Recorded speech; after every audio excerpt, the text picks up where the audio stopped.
the draw for me to come back really was the ambition from the owners and from Mark Catlin, and speaking to Kenny on how the academy is going to be part of the whole business model, you know.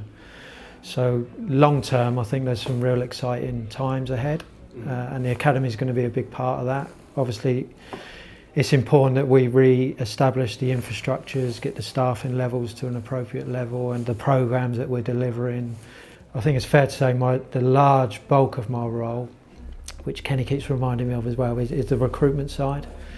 Because without the raw material to work with, you can have the best programs in the world, unless you've got that raw material to work with, then, you know, there's no point. So it's about getting players in the building and re-establishing a recruitment structure, getting a strategy in place of how we recruit, where we recruit, who we're recruiting, from top to bottom really. So Kenny wants me to support the head of recruitment, Phil, on the first team side as well, with young players, but also not neglecting the structure underneath and getting the local recruitment right as well. And like I've said when I arrived, being competitive again. I think people have knocked Portsmouth, you know, for not producing players, but when you actually look at the history and you go right back, and I don't know if I'm allowed to say it, but I'm going to say it, but we've actually got the best category 3. We've got the best productivity in the country for category 3, and within all academies in the country. I think Portsmouth sit in the top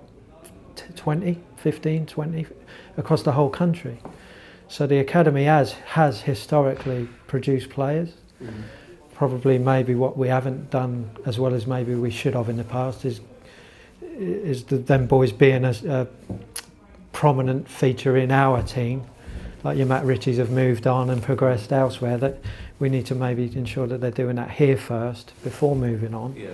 Or if we are looking at players moving on, then maybe we look at how we get a return on investment.